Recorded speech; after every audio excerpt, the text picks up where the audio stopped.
விஜய் தான் அறிக்கை கொடுத்திருக்காரு பொள்ளாச்சி. நம்மளும் வந்துருவீங்களா? அந்த அறிக்கைக்கு மட்டும் உடனே வந்துருவீங்க. அறிக்கை கொடுத்திருக்காரு. அதை சார். வச்சுனா கொடுத்ததை கொடுக்கலன்னு எப்படி அதை சொல்றீங்க? வச்சுனா கொடுத்திருக்காரு. புஷி ஆனந்த் சரி அதெல்லாம் விட்டுருங்க. ம்.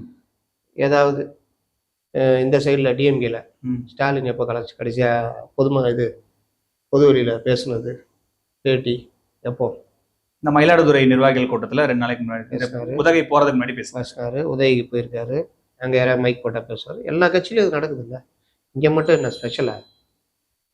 அதுதான் நான் நீங்க அவசரப்படுறீங்க. இல்ல நான் அவசரப்படல சார். நீங்க அந்த கூட்டம் இந்த மாதிரி விஷயங்கள்லாம் இருக்குல்ல, தேவையில்லாத ஒரு சிக்கலை உருவாக்கும் இல்ல சார். இப்போ யாருக்கு? இப்ப எடப்பாடி பழனிசாமி செய்தியாளர் சந்திக்கும் போது அவ்வளவு கூட்டம் வராது.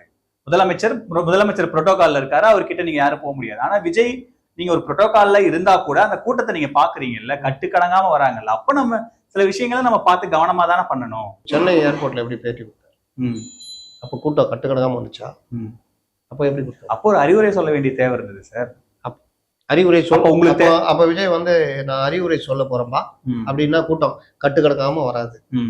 நான் பேச போறேன்பா அப்படின்னா கூட்டம் கட்டுக்கடக்காம வருமா?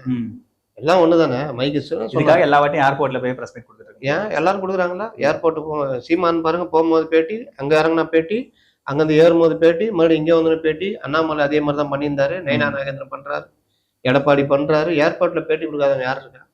எல்லாரும் பேட்டி கொடுப்பாங்க விஜயை தவிர.